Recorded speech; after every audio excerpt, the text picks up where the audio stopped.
Ketika kita mau melakukan asesmen ke pasien, berarti nanti kita harus tidak boleh melewatkan 3 tahap. Yang pertama adalah tahapan orientasi, yang kedua adalah tahapan kerja, yang ketiga adalah tahapan terminasi. Di orientasi berarti apa yang harus kita lakukan? Perkenalan. Yang pertama adalah salam. Kemudian menjelaskan tujuan. Kemudian setelah itu menjelaskan prosedur. Setelah itu baru kita tanyakan. Oke, baik, kita lakukan. Yang pertama ini proses orientasi. Drive ya. Saya winginane room ya. Lali aku. Dengan Bapak Engko ya. Perkenalkan Pak, saya Eka. Kebetulan saya koordinasi di sini nanti sampai jam 2 untuk membantu masalah Bapak. Tujuan saya kemari adalah ingin membantu sedikit apa yang dialami oleh Bapak. Saya lihat di catatan medis hari ini Bapak sakit ya, baru diopnam dan tadi malam baru datang. Ini kebetulan saya di sini akan memeriksa kondisi Bapak. Nah.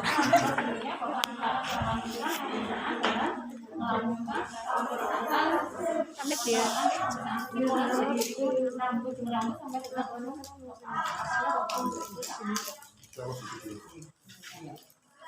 Sampai di sini dulu paham? Ya, tujuannya paham? Prosedurnya paham? Prosedurnya adalah melakukan pemeriksaan fisik mulai dari head to toe, mulai dari ujung rambut sampai dengan ujung kaki. Maaf Mas, kok masaknya sik. Posisinya kalau ngomong masaknya. Kalau begini terus ya. Masa kecil apa isinya? Cuci tangan. Cuci tangan. Ya. Cuci tangan sudah bisa cuci tangan. Nama cuci tangan sudah bisa ya. Saya nggak akan peragakan. Ya. Ya, sudah bisa ya. Ya. Cuci tangan, setelah cuci tangan pakai spoon, pakai spoon. Ngapain kita ini? Memposisikan pasiennya. Ya, Bapak posisinya sudah nyaman seperti ini. Sudah nyaman, oke. Sama tidur nggak apa-apa Mas, tenang aja. Nanti tengeng nanti, ya. Sudah nyaman Pak? Sudah ya? Sudah. Kemudian ingat, partisipasi itu nomor 1. Karena ini adalah pemeriksaan fisik, maka kita ya tutup tampilan atau profilnya, ditutup gitu ya. Bayangkan itu ditutup, sudah ditutup. Kalau pasien kita ini di kelas 3 atau di ruang ya umum gitu. Kalau pasien VIP berarti kita cukup menutup pintu, kemudian jendela ya yang misalnya dia terbuka, makanya juga ditutup. Oke, ingat privacy-nya. Kemudian langkah yang berikutnya adalah pemeriksaan. Oke, baik Pak. Ini kalau sudah nyaman, kita lihat dari langkah yang pertama, mulai dari head sampai dengan kaki. Yang pertama adalah inspeksi. Kita lihat dulu. Kita inspeksi. Bapak maaf ya Pak, karena kita nggak boleh ke pasien itu nggak boleh apa namanya, takutnya nanti pasien ini saya nggak apa-apa sih. Takutnya nanti dibuat praktek. Anda pernah dengar kalau di rumah sakit itu aku dibuat praktek, ada praktekan perawat baru gitu? Pernah. Jangan sampai kita terkesan seperti membuat praktek orang gitu, nggih. Jadi ketika kita memeriksa sambil lalu. Kalau kita misalnya sudah pernah melakukan anamnesis, ini adalah pertemuan yang kedua. Ya, anggap saja ini adalah pertemuan yang kedua, oke? Bapak masih ingat dengan saya, nggih? Kemarin saya sudah berbincang-bincang dengan Bapak. Kemarin Bapak keluhannya apa Pak? Keluhannya pusing ya Pak? Pusing, kemudian panas, kemudian. Nah ini coba saya lihat dulu untuk pemeriksaan fisik. Kita lihat mulai dari rambut infeksi ya, lihat rambutnya. Ada ubannya, kotor kira-kira? Ada apa saja? Kelembapan, kotor, apalagi penyebarannya merata atau tidak? Ada alopecia enggak ini? Alopecia itu apa? Kebotakan. Kalau tidak. Tombe. Ada? Boleh tiduran no? Nah, tiduran gitu. Enggak apa-apa, tenang aja. Ya. Jangan ini. Jangan tegang.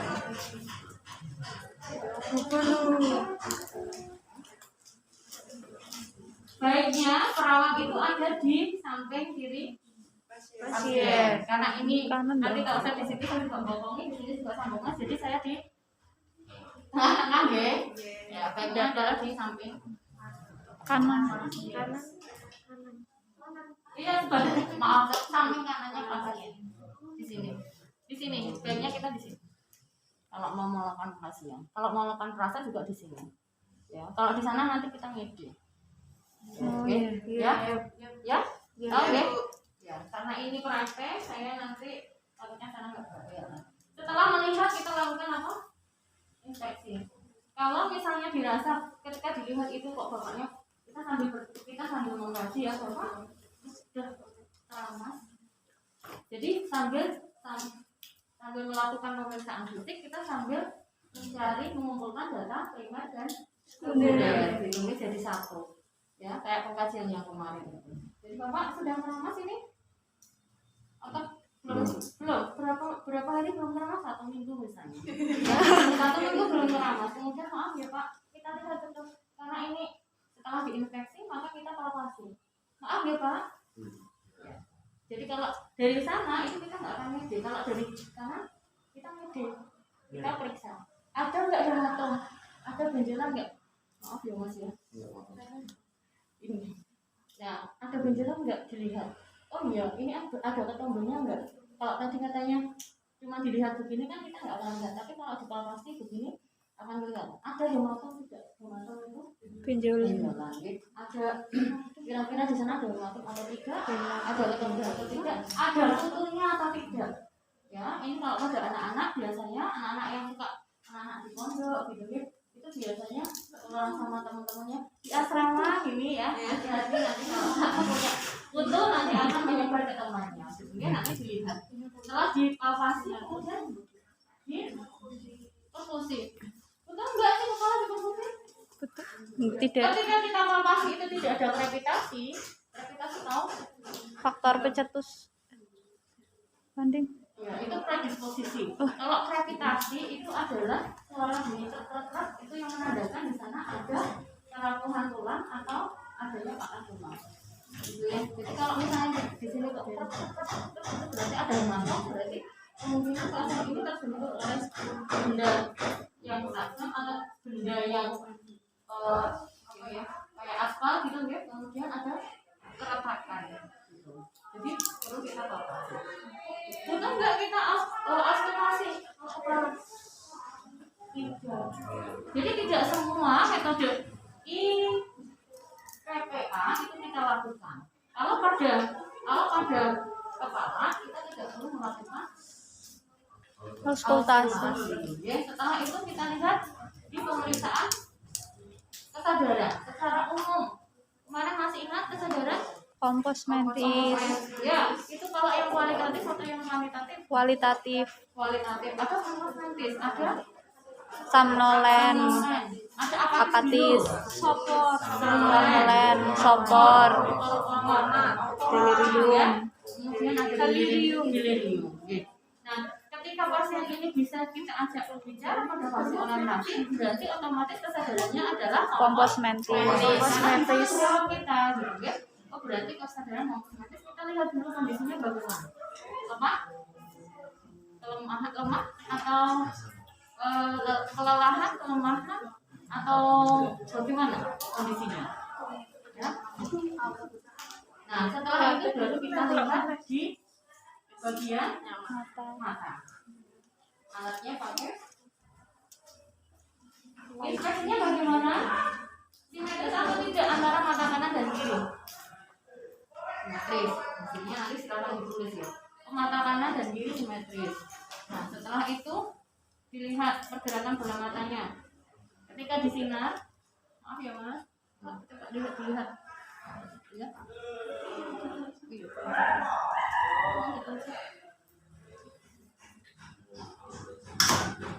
Sini ya. Ya. Gimana, Bu? Silakan yang ini ya. Kita lihat ya.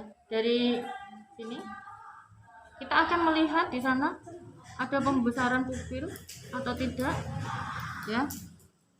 Bisa kita itu kalau inspeksi ya. Kalau palpasi berarti kita menggunakan tangan kita. Maaf ya Pak, dicelek ke diapakan? Benar ya? Ya. Maaf ya Pak, ini dibuka. Apa yang kita lihat di sana ada sklera. Sklera itu yang putih. Pupil yang hitam. Kemudian ada konjungtiva. Lihat konjungtivanya itu yang di bawah ini. Yang warnanya merah. Teman-teman lihat nggak? Kalau nggak lihat boleh berdiri. Nanti takutnya nggak lihat. Nah, ya. Jadi setelah kita lihat ini ya, ini nanti akan kelihatan pupilnya. Ya. Nggak kelihatan.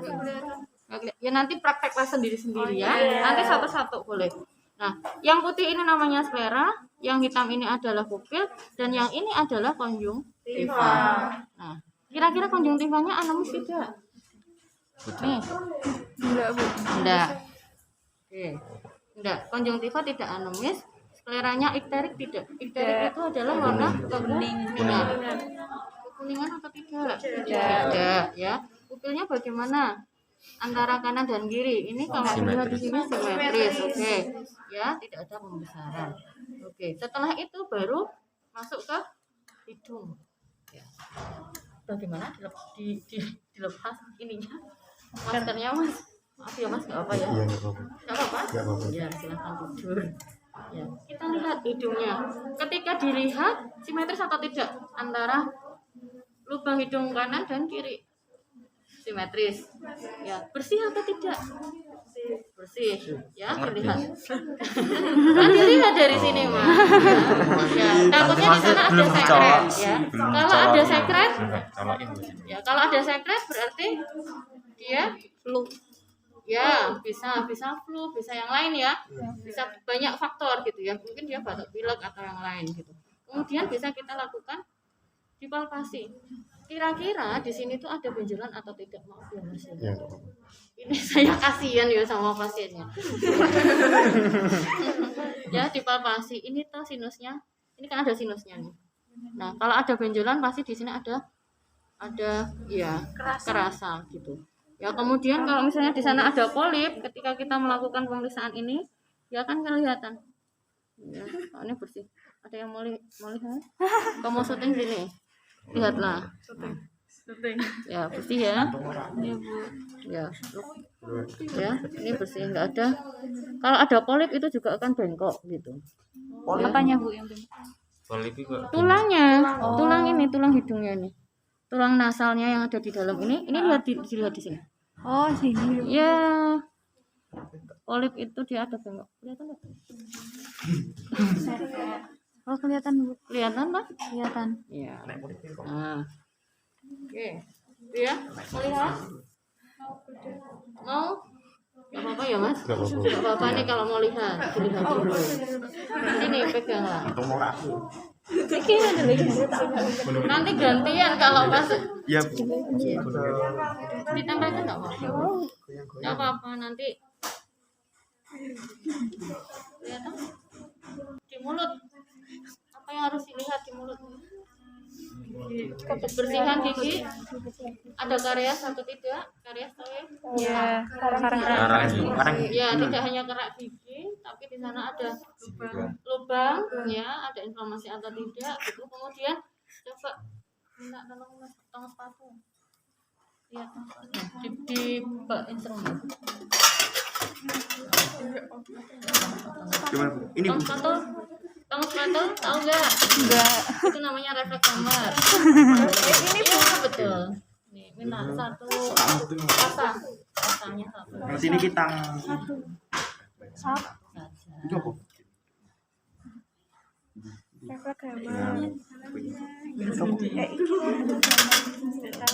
Iki.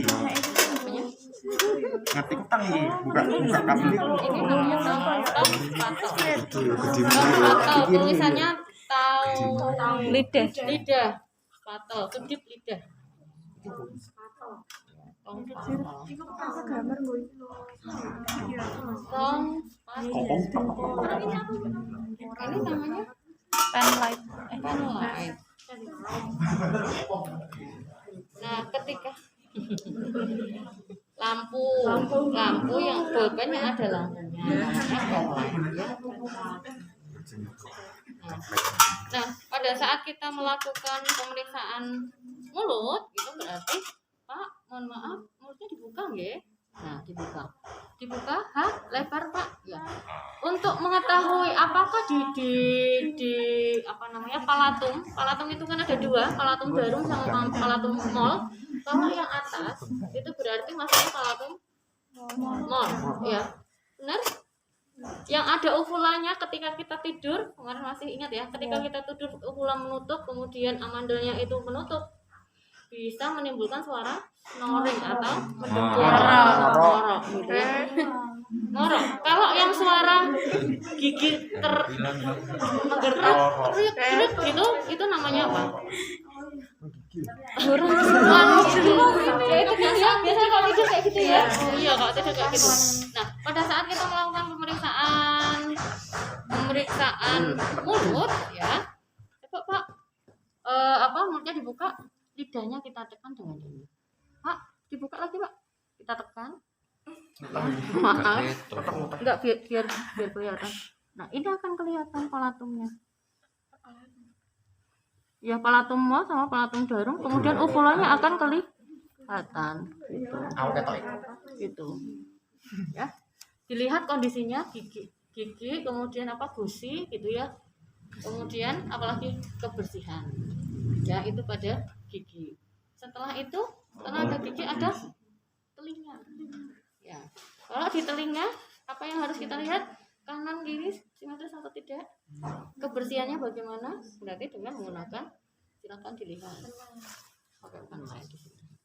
Gigi. Ya.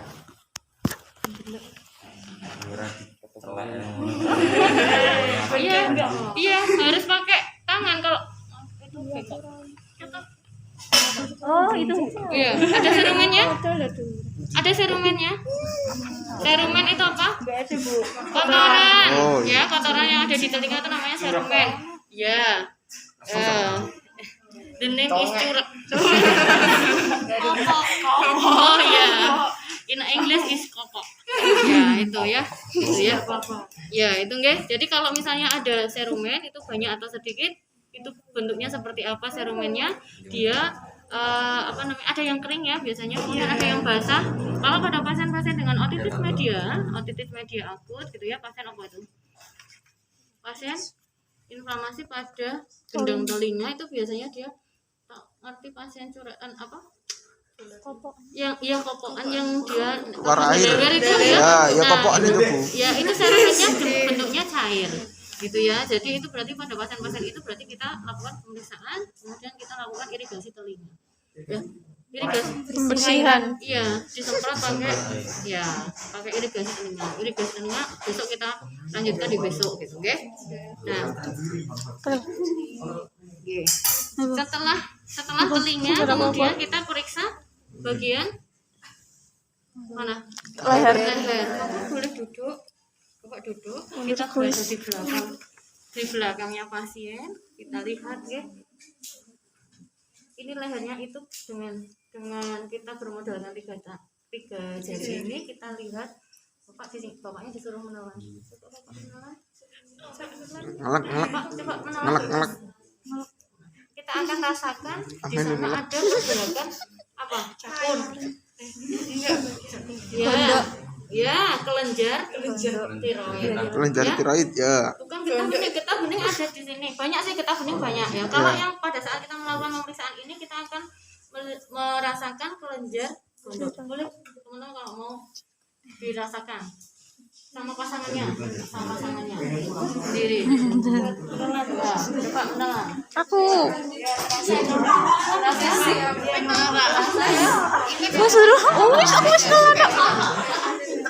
Coba ditekan antara kanan dan kiri harus. Kalau misalnya yang kanan lebih besar berarti ya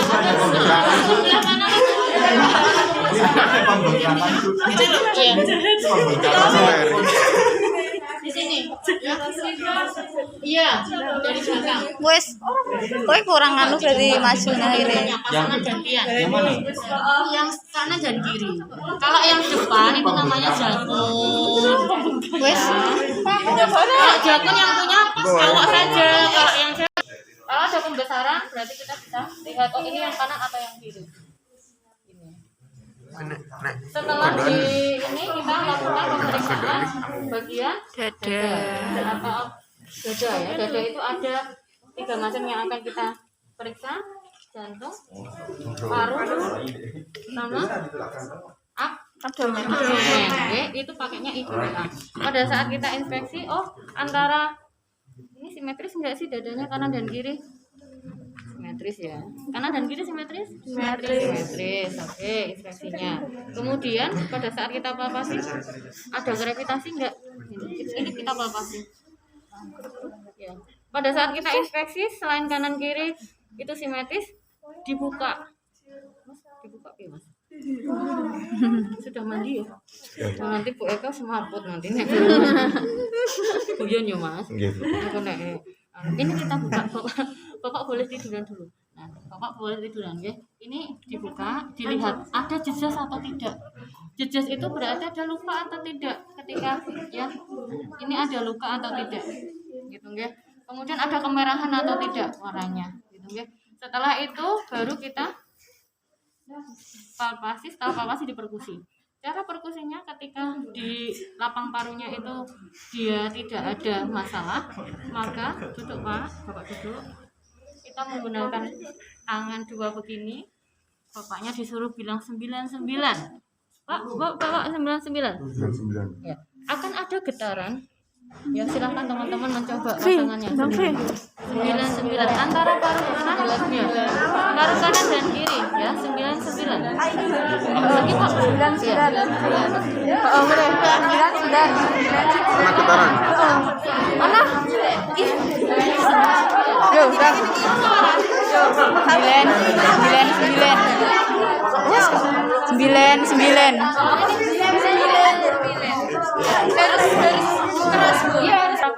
Ya ini paru kanan dan paru kiri itu sama. Di paru kita punya berapa lobus? Sama 2. Ada 5 lobus. Oke. Yang kanan ada berapa lobus? 3. Yang kiri? 2. Oke. Yang kanan berarti 3 lobus, yang kiri ada 2. Kenapa yang kiri ada 2? Kenapa enggak sama-sama 3? Terdesak jantung. Terdesak oleh jantung. Ya, ketika kita melakukan palpasi berarti kita juga akan palpasi.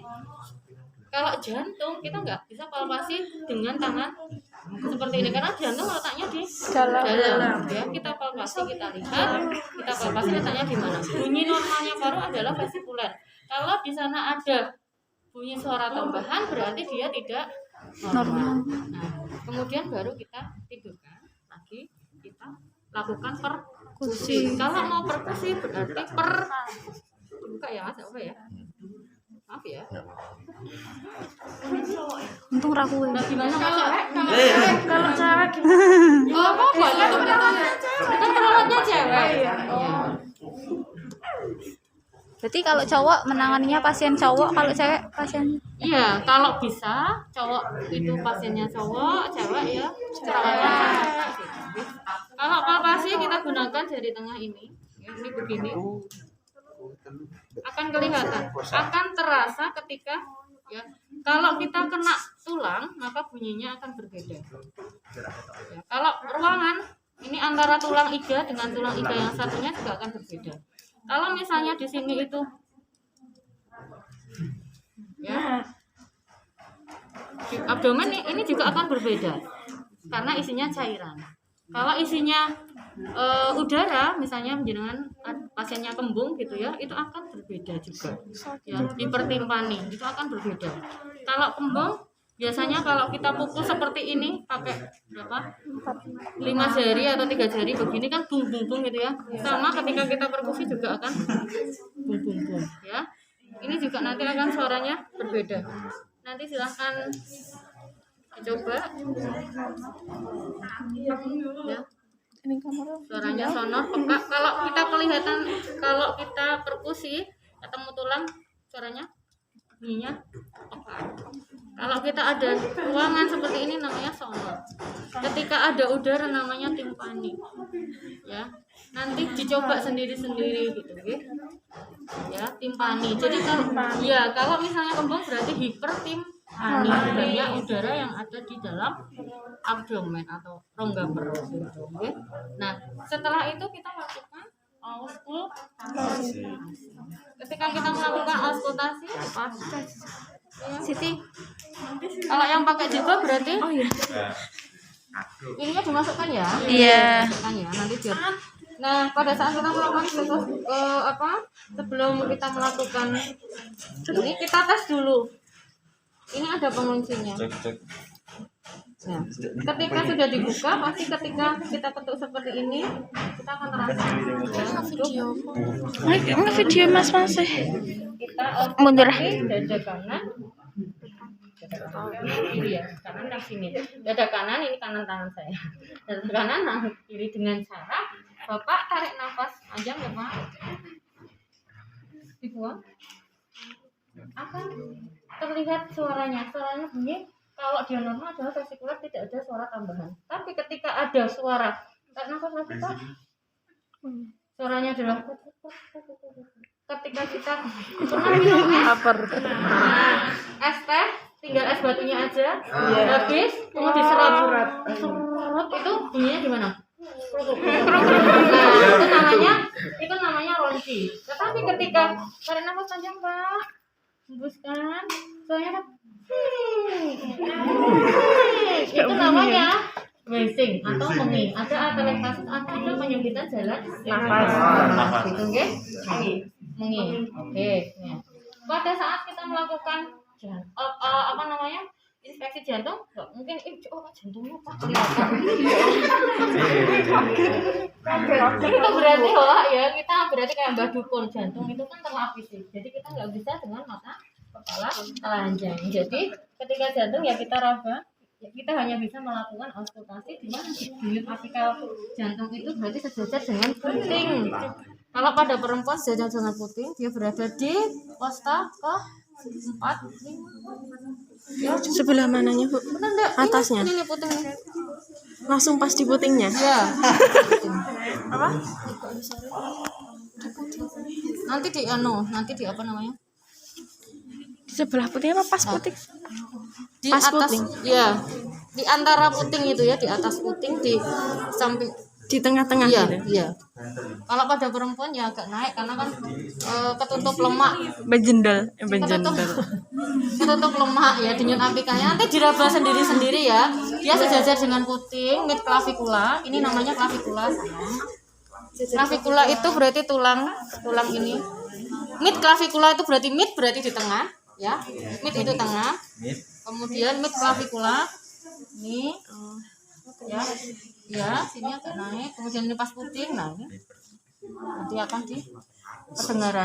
Kalau suaranya adalah luk duk itu berarti dia normal. Tetapi kalau misalnya dia ada suara tambahan, ada yang kayak galop itu kayak graf kode luk duk itu berarti dia gangguan, ada penyakit jantung ya. Biasanya dia ada penyakit jantung di sana. Luk duk ada yang juga kayak ngantot gitu ya. Itu ya ada luk itu juga ada yang seperti itu. Berarti dia ada gangguan sirkulasi ya, ada gangguan pada saat curah jantung ya, atau frekuensi sekunturnya atau arah balik jantungnya itu dia mengalami gangguan ya. Ini untuk dada. Masih ada lagi satu, abdomen. Apa yang harus dipalpasi?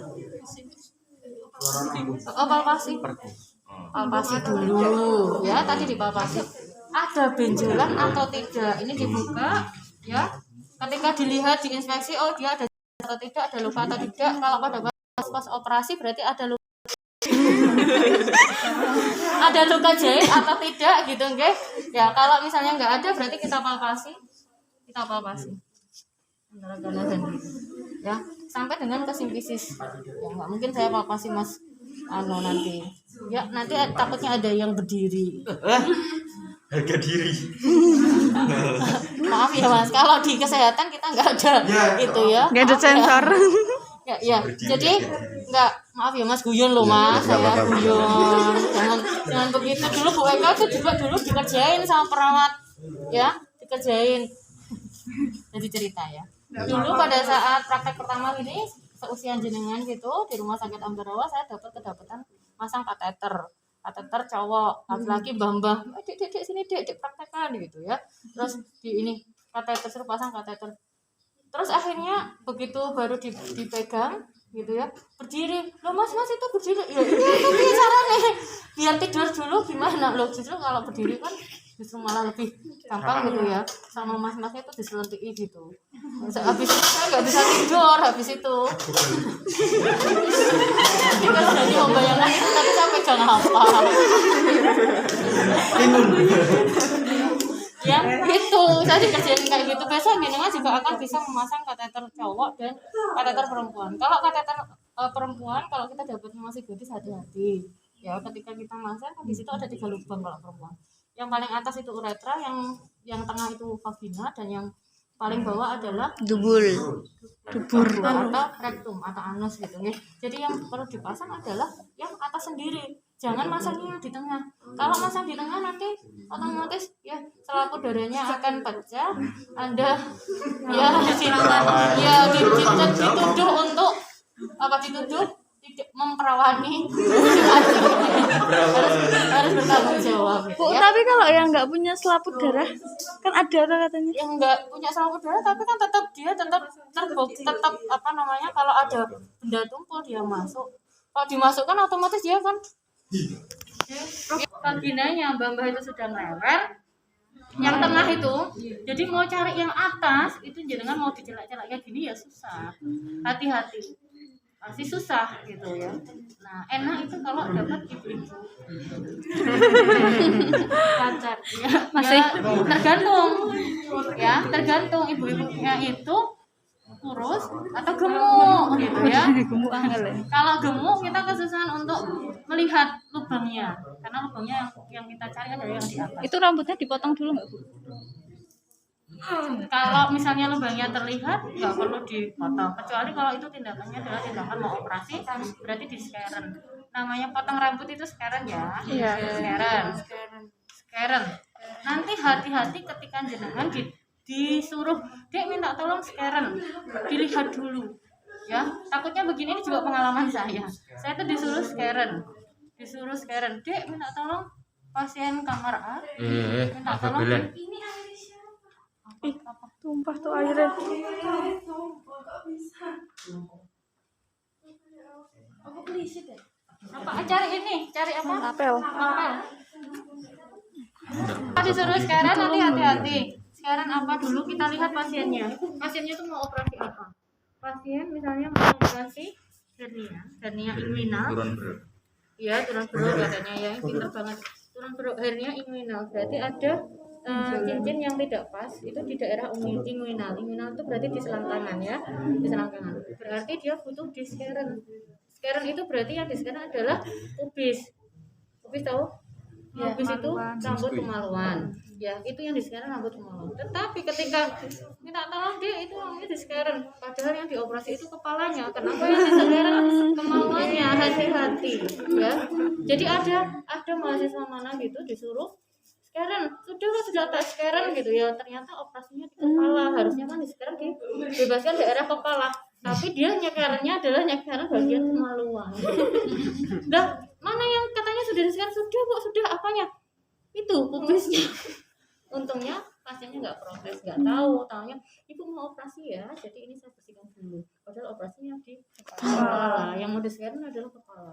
Ya sama halnya ketika misalnya ada tindakan operasi gitu ya, atau mastektomi, misalnya operasi mastektomi itu apa? Payudara gitu ya. Misalnya di sini ada rambut ketiaknya banyak ya kita skeren dulu. Itu nama penyiksaan.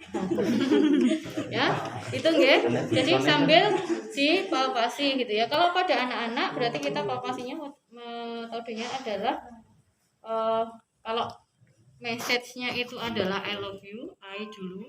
ini ya, terus begini untuk huruf lo, habis itu terus ke atas you gitu. Ya, jadi I love, I kemudian love, terus ini dari atas ke love you. Jadi pada saat kita melakukan palpasi itu juga kita lihat ada benjolan atau tidak sih di situ gitu. Ya, biasanya pada pasien-pasien dengan appendicitis, kemudian pasien-pasien dengan tumor William gitu ya. Terus kemudian pada pasien-pasien dengan ginjal itu biasanya ada pembengkakan ya di abdomen. Nah, kemudian pada pasien-pasien dengan gangguan pasien gangguan hati, hepatitis, kemudian satu lagi serosis hepatis, itu pasti dia abdomennya akan besar. Isinya adalah asites ya. Asites itu isinya cairan ya. Jadi kita lihat itu ada pembengkakan atau tidak. Kalau ada asites, kita pastikan pasien ini nilai bilirubinnya direct dan indirectnya berapa. Pasti akan ada peningkatan. Ya, lebih dari 11 gitu ya. Entah itu 23, entah itu 16, entah itu ya pokoknya lebih dari itu. Kemudian bisa dilihat dari warna kulit, warna sklera ya, itu pasti iklerik ya. Kemudian warna ini kuku ya, ini jaundice, ada kekuningan gitu ya. Tuh, ya. Kemudian apa yang harus kita auskultasi pada saat di abdomen? Bising usus. Letaknya di mana? Ya. Kemarin masih ingat ada berapa kuadran? 4. Ini 1, ini 2, ini 3, ini 4. Ya, jadi kalau pada saat ada ya 1, 2, 3, 4 ya. Nah, kalau dibagi menjadi 9 masih ingat? Masih. 1, 2, 3, 4, 5. Mana? Umbilikalnya mana? Udulnya mana? Ya, ini 5. Pokoknya yang 5 itu adalah umbilikal atau udel.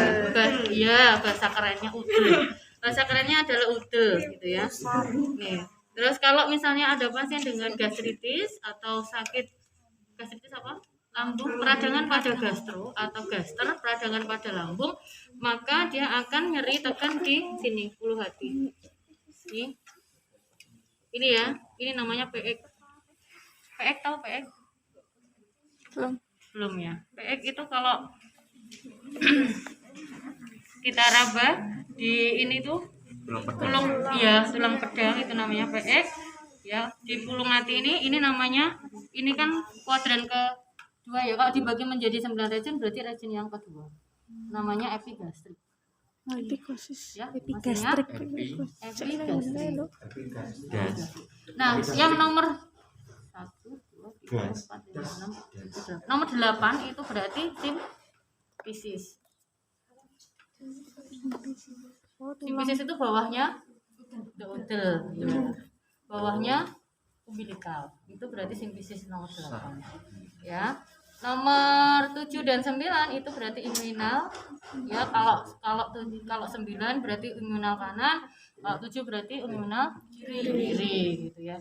Kalau yang nomor 1 dan 3 itu hipokondriak kanan dan hipokondriak kiri.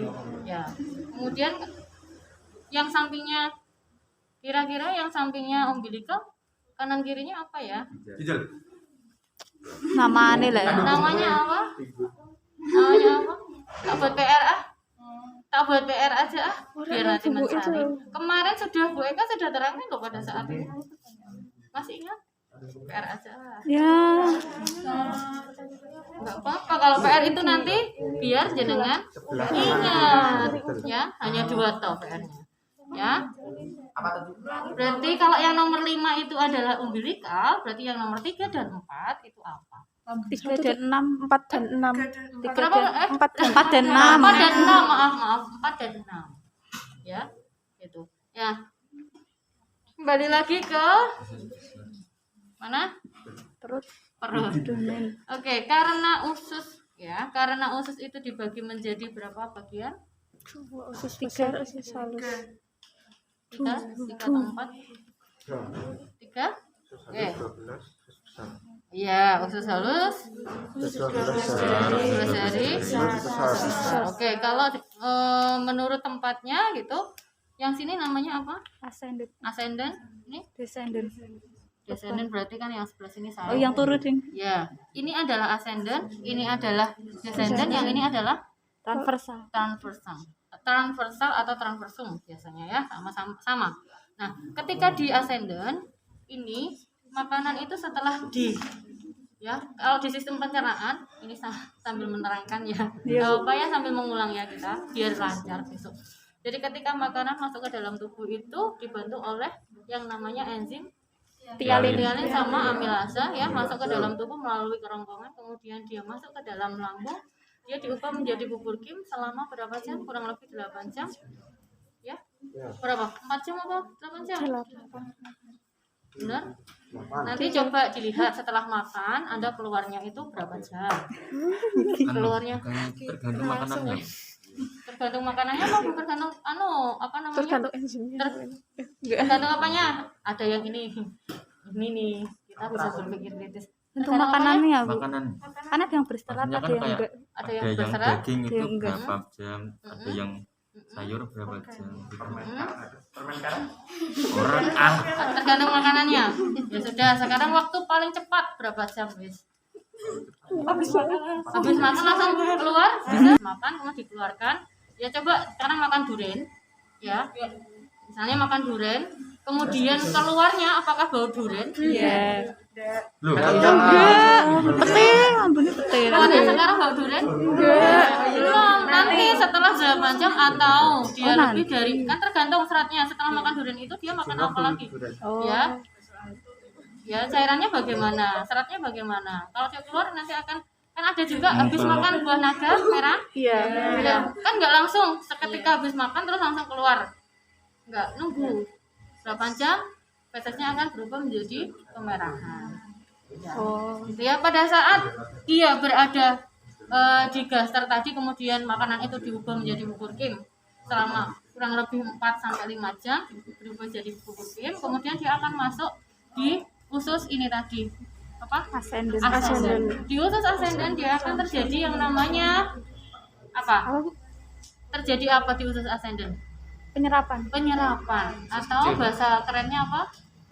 Absorpsi. Apa yang diabsorpsi? Sari-sari makan. Sari-sari makanan. Dia diubah menjadi apa? Sari-sari makanan itu berbentuk cairan.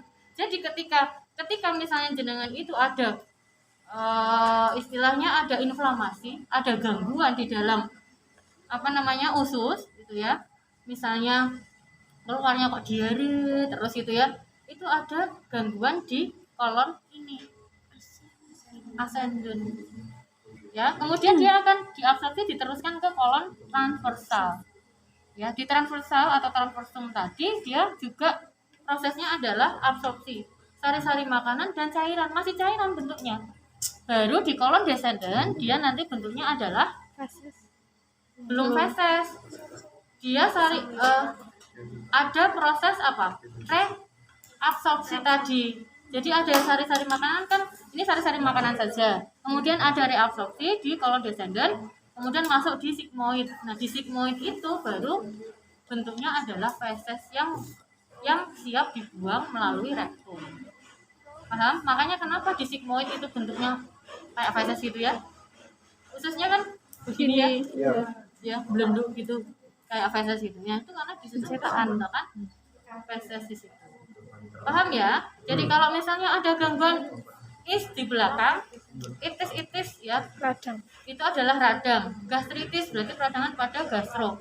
Gastroenteritis berarti ada peradangan gastro dan entero. Entero atau entero itu apa sih? Usus. Yang di sini tadi itu loh. Ascendant tadi berarti kalau gastroenteritis berarti ada peradangan lambung dan usus, sehingga keluarannya pasti dia akan peningkatan asam lambung, peningkatan bisa mual muntah, peningkatan asam lambung ya, ada gangguan apa namanya tadi peradangan pada lambungnya, kemudian di enteronya, di ususnya dia juga akan ada peradangan, sehingga karena tadi di sini absorpsinya adalah sari-sari makanan, dia ada peradangan, maka cairannya bablas terus, keluarnya adalah diare. Maka pada pasien-pasien dengan diagnosis gastroenteritis itu pasti dia ditandai dengan diare. Diare sama mual gitu. Ya, kalau gastro itu pasti akan ada muntah. Pasien muntah sama diare. Muntah sama diare. Ada mual, ada sampai dengan muntah. Ya. Kalau gastritis berarti hanya gaster saja. Ada peningkatan asam lambung. Ya. Kerep ya ngono. Oke, sudah. Terus kalau gimana sih kita melakukan pemeriksaan peristaltik usus? Itu berarti di kolon descendant, karena di descendant itu ada proses mendorong. Sebelum mendorong dia proses mencampur makanan, proses mendorong, proses mengolah. Makanya kita lakukan pemeriksaan peristaltik usus di sini. Bunyinya adalah krek krek krek. Itu nanti coba didengar ya, didengar sendiri ya nanti di situ. Kalau misalnya dicari di kuadran sini nggak ada, berarti di sampingnya. Ya. Ya. Kalau nggak 3 ya 4 ya, samping sini. Nanti didengarkan 1 menit. 1 menit itu ada berapa kali? Ya, idealnya sih tidak lebih dari 16 kali. Coba nanti didengarkan antara ngitungnya krek ke krek pertama itu berarti 1. Ya. Krek berarti 1. Lagi krek 2 gitu ya. Jadi itu gerakan mencampur. Ya, gerakan mencampur, kemudian itu ada di kolon descendant, gerakan mendorong, ya, kemudian reabsorpsi, kemudian masuk di kolon sigmoid. Itu nggih? Abdomen sudah clear? Sudah ini? Ada yang mau ditanya? Belum. Ada yang mau ditanya? Sudah bosan kayaknya teman-teman. Jalurnya gimana? Kan descendant terus Transversal. Ascendant dulu. Ascendant. Di sini ascendant, transversal, Descendant, sigmoid. rectus. Sigmoid ya. Oke, sudah? Sudah bisa nih dilanjutkan ya? Oke. Ini karena sudah ini berarti dirapikan dulu ya bagian atas. Ascendant. Kita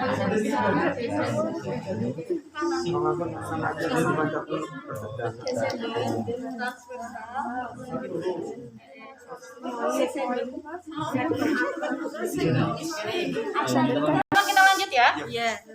Abdomen sudah, harusnya kita melakukan pemeriksaan genitalia. Ya, genitalia kita lihat di inspeksi, oh itu cowok apa cewek. Ya, ada peradangan atau tidak, ada kelainan atau tidak. Kalau pada pasien-pasien dengan sifilis, gonore gitu ya, pasti akan terlihat ada kemerahan, ada pembengkakan, ada pes itu? Pes itu apa? Nanah, ada nanah ya. Baunya juga menyengat gitu, pasien-pasien gonore, pasien sifilis gitu ya. Itu seperti itu. Terus nanti kita lihat penyebaran pubisnya bagaimana, merata atau tidak. Kan ada ya yang nggak punya pubis sama sekali. Baru kita lihat saja. Kalau memang di situ ada benjolan baru kita palpasi. Ya, karena ini adalah apa ya namanya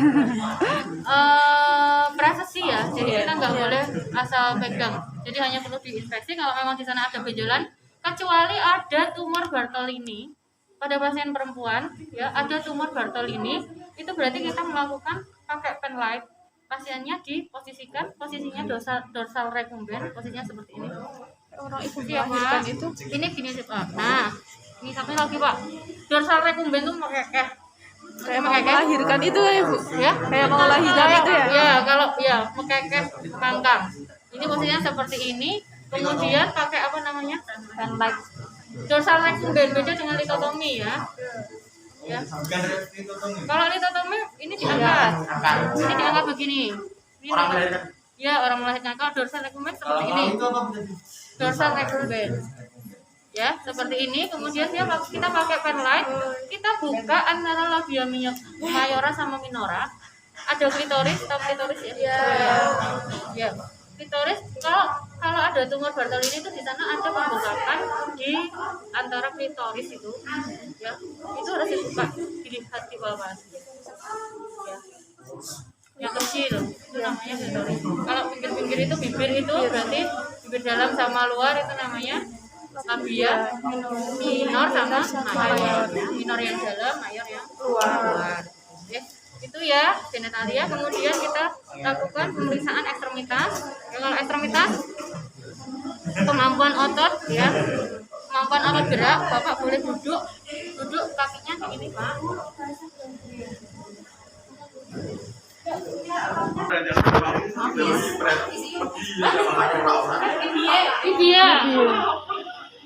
Tibia sama fibula. Tibia yang mana? Tibia yang mana? Masih ingat? Tibia adalah tulang kering itu ini. Ada krepitasi enggak sih? Ini kan sakit ya. Ini kalau ditutup ilor lagi. Biasanya ini namanya tulang kering. Awas basah ya, teman-teman. Nah, ya ini sakit. Ini kalau fibula berarti tulangnya belakang ini. Ya, kita lihat diinspeksi apakah dia ya ada jejas, ada lesi, ya ada luka atau enggak. Kemudian kemampuan ototnya bagaimana? Ini biasa aja mas. Mas. Lemas ya. Ini namanya patella ya. Patella itu apa berarti? Lutut ya. Tuh, patella itu lutut. Jadi kalau kita mau melakukan apa tesnya, kita kemampuan ototnya berarti kita lihat di sini ujung patellanya. Ada gerakan nggak? Kalau nggak ada gerakan, Kaku ini bro soalnya. kaku mas. Lemes. Lemes Ganteng. Nah. Apa sih goyang ya? Sampai kayak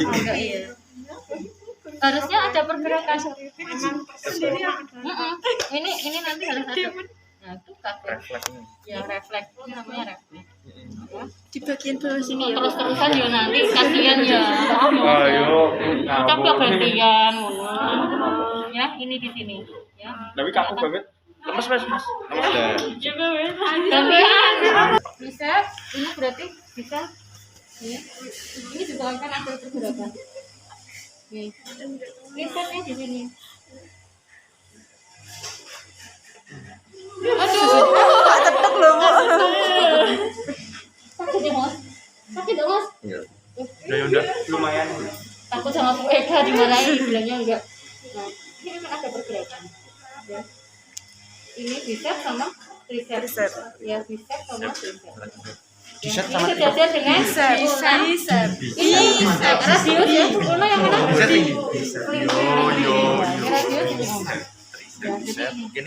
Kemudian setelah itu ya, setelah melakukan otot kita lihat kameranya levelnya ini.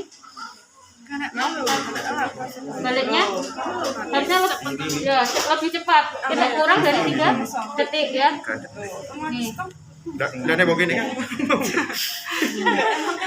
Ya, nih.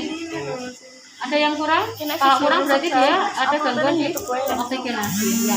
Kemudian akral kulitnya ini ada lesi enggak? Biasanya ada gangguan kulit gitu ya. Ya tinea, sejenis tinea. Tinea itu ada tinea corpora, ada tinea macam-macam ya. Sejenis apa? Tinea itu kalau bahasa Indonesianya apa ya?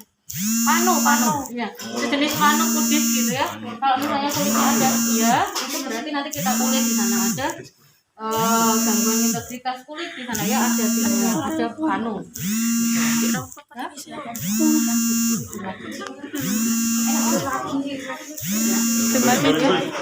Ya, ini sementara sudah dari head tutup ya. Tinggal kita nanti kita lanjutkan dengan atau mau langsung dilanjutkan dengan PTV. Ya, kasih tanda vital. Kalau mau sekalian kan masih ganti ya? ganti. Ya, maksudnya kita terminasi. Ya, pada saat terminasi berarti kita lakukan evaluasi. Bapak, ini tadi saya sudah melakukan pemeriksaan fisik mulai dari rambut Bapak, ya, sampai dengan ujung kaki Bapak, gitu, ya. Nanti hasilnya akan kami laporkan ke dokter yang merawat Bapak, gitu ya Pak. Bagaimana Pak perasaannya hari ini? Senang. Senang ya? Gembira. Ya kalau dengan perasaan senang bahagia itu kan cepat sembuh ya Pak ya nanti.